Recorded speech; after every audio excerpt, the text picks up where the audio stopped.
नागपुर में अंबाझरी परिसर में डॉक्टर बाबा साहेब आम्बेडकर सांस्कृतिक भवन आंदोलन को 4 दिन हो चुके हैं। रिपब्लिकन महिला, रिपब्लिकन जनता ने आज भी सांस्कृतिक भवन के पुनः निर्माण को लेकर आंदोलन जारी रखा है। डॉक्टर बाबासाहेब आंबेडकरांच्या परमपूज्य डॉक्टर बाबासाहेब आंबेडकरांच्या भारतीय संविधानाच्या भारतीय संविधानाच्या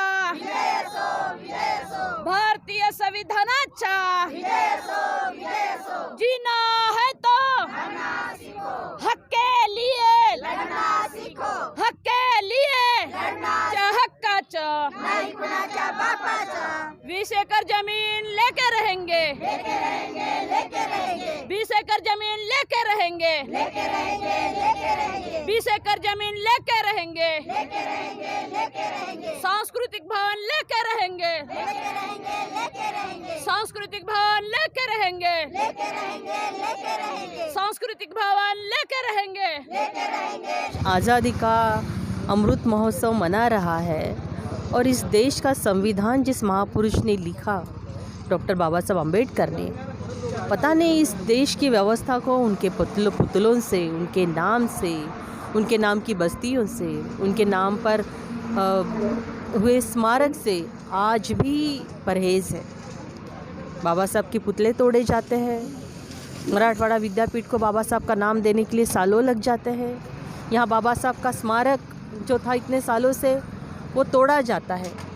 ये बहुत ही दुख की बात है कि बाबा साहब को इतने साल के बाद भी बाबा साहब के समाज को, जो मेरे लिए तो लगता है ये पूरा अस्पृश्यता वाला मुद्दा है, बहुत दुख के साथ कहना पड़ता है कि डॉक्टर बाबा साहब अम्बेडकर ने 1956 को नागपुर के यहाँ पवित्र शहर में, पवित्र ज़मीन पर दीक्षा देने के बाद बाबा साहब के गौरव के तौर पर जो ज़मीन बाबा साहब को दी गई थी, अभी इतने साल के बाद कोरोना के लॉकडाउन का फ़ायदा लेते हुए जिन लोगों ने वो स्मारक तोड़ डाला है और वो ज़मीन हड़प ली है, ये बहुत बड़ा षड्यंत्र है। हम ऐसा नहीं होने देने वाले हैं। इसलिए नागपुर से लेकर विदर्भ और महाराष्ट्र की महिलाओं में, लोगों में जागरण निर्माण कर उनको इस आंदोलन में हमें लाना है। और मुझे विश्वास है कि हम ये आंदोलन जब तक हम इसको पूरा हासिल नहीं कर लेते, बाबा साहब की जो हड़पी हुई ज़मीन है उसे वापस लेकर वहाँ एक अच्छा सा स्मारक हम लोग जब तक नहीं बनाते, तब तक हमारा ये आंदोलन जारी रहेगा। और अभी जैसे मैंने बोला था कि दुख की बात है, तो ये खुशी की भी बात है कि नागपुर के बहुत सी संगठनों का यहाँ इस आंदोलन को पाठिंबा मिल रहा है, समर्थन मिल रहा है। और आज इस आंदोलन का यहाँ आप देख रहे हैं पीछे मेरे, ये चौथा दिन है। ये आंदोलन तब तक जारी रहेगा जब तक हमें जीत हासिल नहीं होती। जय भीम। कडून आलेलो आहो।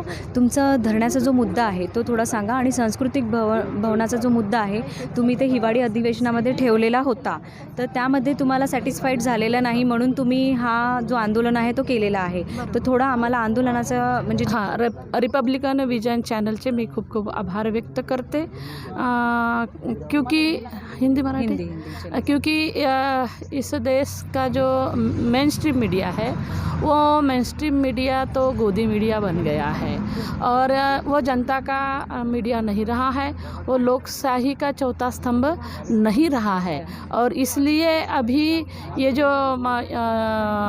सोशल मीडिया आया है, यूट्यूब चैनल्स जो हमारे लोगों ने निकाले हैं, क्योंकि हमारी बात नहीं पहुंचती और जनता को जागरूक करने के लिए उन तक के नहीं पहुंचती, इसलिए ये मीडिया का बहुत बड़ा एक रोल है और वह रोल आप बहुत ही बखूबी निभाते हो पूरी निष्ठा और ईमानदारी के साथ। इसलिए मैं तहे दिल से आपका बहुत बहुत शुक्रिया अदा करते हुए, यह जो आंदोलन है बोधिसत्व परम पूज्य डॉक्टर बाबा साहब अम्बेडकर ने जब 14 अक्टूबर 1956 को खून का एक भी बूंद न गिराते हुए बहुत बड़ी रिवॉल्यूशन क्रांति की है।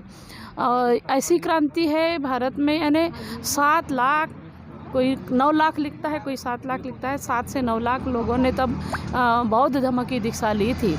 उसके बाद में 15 अक्टूबर 1956 को बाबा साहब का सत्कार किया गया था और उस सत्कार ने महानगर पालिका ने ये घोषित किया था कि इस यानी यह जो इतना बड़ा क्रांतिकारी पहल हुई है तो इसका एक हमारे तरफ से इस क्रांति के लिए हम बाबा साहब का कुछ मेमोरियल कुछ बनाना चाहते हैं और इसीलिए ऐसा बोला गया था तब।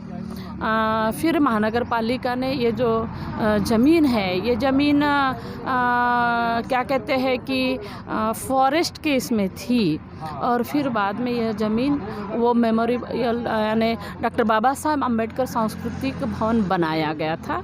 और इस सिर्फ गुनाह उन लोगों का ये रहा है जिन्होंने इस ज़मीन का सदुपयोग करने के लिए ये भवन बनाया था, लेकिन उन्होंने 7/12 पर कभी नहीं दर्ज किया था। ये उस वक्त के जो तलाटी होगा, चाहे तहसीलदार हो, पटवारी हो या फिर उसके ऊपर वाले भी जितने भी अधिकारी भी हुए हैं आज तक के, वो सभी दोषी है ना। उसके बाद में कैसा है कि कुछ सालों तक के तो हमारे लोगों ने वहाँ पे बहुत बड़े बड़े प्रोग्राम भी यहाँ पे किए हैं, जैसे सभा सम्मेलन वगैरह। आप भी शामिल थे उन प्रोग्राम में? हम तो तब अरे 56-66 का हमारा जन्म है, लेकिन हमारे बाप दादा तो थे शामिल उसमें। छोटे भी नहीं होंगे। हाँ, तो हमारे बाप दादा तो थे, यानी हमारे पूर्वज बताते हैं बहुत सारे लोगों की यहाँ पे शादियाँ हुई है, वो बताते हैं कि हमारी शादी हुई, यानी वो था, वो आपको फ़ोटो में जो दिख रहा है बैनर के, बस ऐसा ही ये भवन था जो फ़ोटो में आपको दिख रहा है ना बैनर में, यह भवन यहाँ पे था।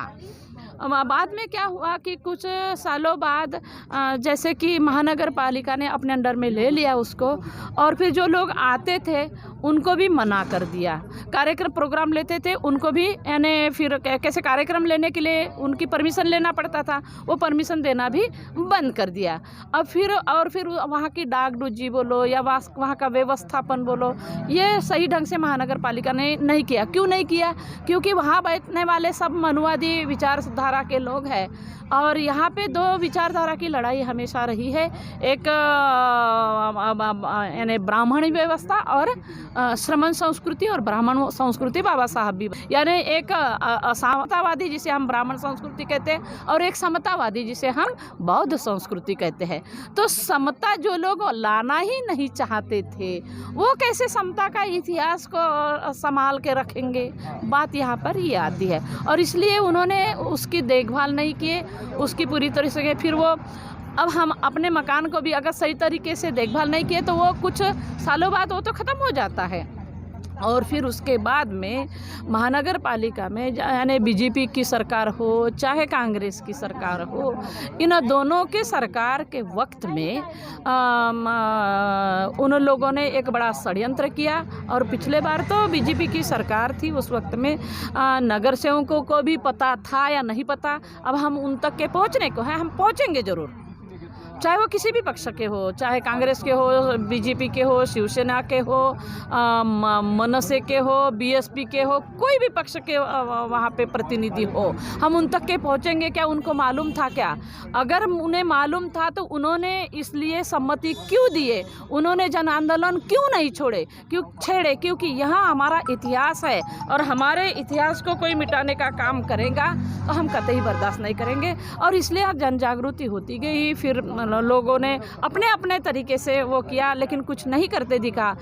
यहाँ के यानी जो महानगर पालिटी की म्यूनसिपालिटी की जो सरकार है, यानी महापौर वगैरह और वो लोग, और फिर बीजेपी के आमदार हो, चाहे खासदार हो, चाहे कांग्रेस के हो, कोई भी हो, इन लोगों ने अभी बीजेपी ने यह ज़मीन यानी गरुड़ा कंपनी है, उस गरुड़ा कंपनी को यहाँ कुछ बनाने के लिए ये ज़मीन दिया है। तो उन्होंने क्या पहले पूछा है जनता से? उन्होंने पूछना चाहिए था, लेकिन जनता के वोटों से तो वो चुन के जाते हैं, लेकिन जनता को कभी भी वो यानी ग्रहित नहीं पकड़ते। और इसलिए यानी सिर्फ वोट ही लेना उनको आता है, लेकिन इनकी भावनाएं क्या है, अगर किसी भी बात के लिए बोलो तो इनकी भावनाएं बड़ी आहत हो जाती है। जैसे कि आपने देखा होगा यूपी में आम आदमी पार्टी के जो मंत्री थे राजेंद्र पाल गौतम जी, उन्होंने बौद्ध धर्म की दीक्षा ली है और दीक्षा लेने वाला व्यक्ति 22 प्रतिज्ञाएं लेता है, क्योंकि अगर पहले इसको छोड़ा और दूसरा लिया तो उसको तो करना ही पड़ेगा। तो उनको उनके सामाजिक न्याय मंत्री थे तो उन्हें राजीनामा देना पड़ा, क्योंकि उनके लोग गए, हमारी भावनाएं आहत हुई।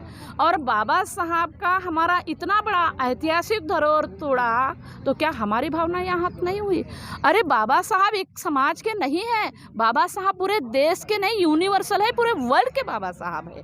उनके विचार है, व्यक्ति नहीं, वो पुतला नहीं है, वो विचार है। और वह विचार है पूरे मानव समाज का विकास करने का विचार है। तो उस विचार को आप मिटा रहे हो। माझं नाव साधना नारनवरे, मी त्रिमूर्तीनगरची सामाजिक कार्यकर्ता आहे। लहानपणापासून आम्ही इथे सांस्कृतिक कार्यक्रम पाहिले, ही ऐतिहासिक धरोहर आहे खऱ्या अर्थाने।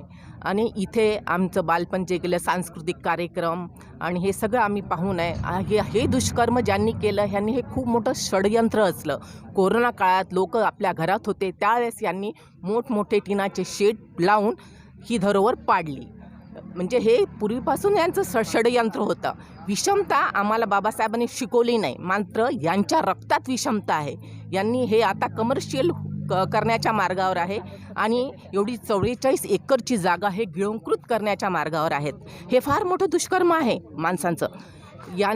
यांच्या रक्तात असल्यामुळे यांना समोर दिसत नाही काही, पण ही जी जागा आहे आता महिलांनी ठाणलेलं आहे। मोर्चापासून आम्ही याच्या सामील आहोत। आज 4था दिवस आहे। आम्ही लोक इथे धरण्यावर बसलेलो आहे। सगळ्या वेगवेगळ्या याच्या सोसायटीतून आणि वेगवेगळ्या नगरातून बाया लांबून येत आहे। नारानारी, पाचपावली इतर ठिकाणहूनही बाया इथे सातत्याने हजर राहत आहे आणि सातत्याने याच्यात आम्ही आता म्हणजे जोपर्यंत आमचा अधिकार मिळत नाही, हा खऱ्या अर्थाने अधिकार होता, बाबासाहेबांनी दिलेली ही धरोहर आहे आणि ही इथे यांचा आमचा अधिकार आहे, तो हक्क आम्हाला मिळावा एवढीच आमची मागणी आहे। आणि शासनाचा आम्ही निषेध करतो की त्यांनी हे दुष्कर्म केलं।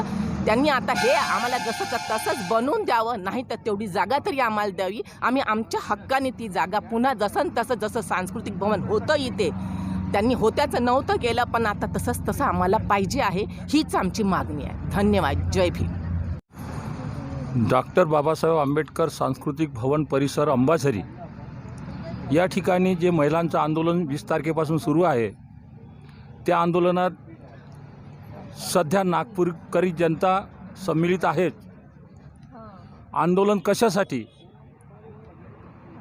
तर डॉक्टर बाबासाहेब आंबेडकर सांस्कृतिक भवन जे या जमिनीवर अस्तित्वात होतं, ते सार्वजनिक असतानाही डॉक्टर बाबासाहेब आंबेडकरांच्या नावाने असूनही एका खाजगी कंत्राटदाराला लाभ देण्यासाठी महानगरपालिका आणि महाराष्ट्र शासनाच्या वतीनं एका खाजगी कंपनीला हे देण्यात आलं। जमीन देण्यात आली, परंतु डॉक्टर बाबासाहेब आंबेडकरांचं जे स्मारक या ठिकाणी अस्तित्वात होतं, सांस्कृतिक भवन अस्तित्वात होतं, त्याचा कुठेही उल्लेख येऊ नये अशा प्रकारचे कागदपत्र तयार करून ही जागा गरुडा अम्युजमेंट पार्क या कंपनीला दिली। विशेष म्हणजे हे की हा परिसर नागपूर शहराच्या पश्चिम दिशेला शेवटच्या कोपऱ्यावर आहे आणि महानगरपालिकेमध्ये 2015 ते 19 पर्यंत जे BJPचं शासन होतं, त्यांना असं वाटलं की ही जागा कोणाच्या लक्षात येणार नाही आणि म्हणून एखाद्या कॉन्ट्रॅक्टरला आपण ही दिली पाहिजे आणि त्यातून मलिदा कमावला पाहिजे या उद्देशानं आज आम्हाला सर्व माहीत आहे की नागपूर शहराचा विकास कोणत्याही शासकीय विकासासाठी काम नसताना सुद्धा ही जमीन एका खाजगी ठेकेदाराला देणे म्हणजेच महानगरपालिकेमध्ये जे BJPचं शासन होतं, महाराष्ट्र शासनामध्ये जे BJPचं शासन होतं, त्यांचा स्पष्ट उद्देश होता की ही सर्व जागा एखाद्या कंत्राटदाराला देऊन आपल्याला करोड रुपये कमाई करता येते, या एका उद्देशानं ही जमीन देण्यात आली। पण सर्वात महत्त्वाचं म्हणजे डॉक्टर बाबासाहेब आंबेडकरांचं जे सांस्कृतिक भवन या अस्तित्वात होतं ते एका रात्रीतून कोरोनाच्या काळामध्ये उद्ध्वस्त करून फक्त कागदावर जमीन दाखवली, हा आंबेडकरी जनतेचा अपमान आहे, डॉक्टर बाबासाहेब आंबेडकरांचा अपमान आहे. आणि म्हणून हा आम्ही अपमान सहन न करता आंबेडकरी जनता एकजूट झालेली आहे आणि ही जागा 20 एकराची मिळवून घेण्यासाठी वाटेल तितके दिवस हे आंदोलन सुरू ठेवून ही जागा पूर्ण डॉक्टर आंबेडकर सांस्कृतिक भवनासाठी मिळवण्यासाठी सर्व रिपब्लिकन जनता, आंबेडकरी जनता ही सुदृढ झालेली आहे, सध्या तयार झालेली आहे. आणि हे आंदोलन जोपर्यंत या ठेकेदाराला अस्तित्वात असणारं उद्ध्वस्त करणारं केलेलं सांस्कृतिक भवन जो अपमान केला आहे त्याला अटक होत नाही, 20 एकराची जागा पुन्हा या ठिकाणी या सांस्कृतिक भवनाच्या नावाने होत नाही, तोपर्यंत हे आंदोलन सुरूच राहील असा निर्धार आंबेडकरी जनतेने केलेला आहे.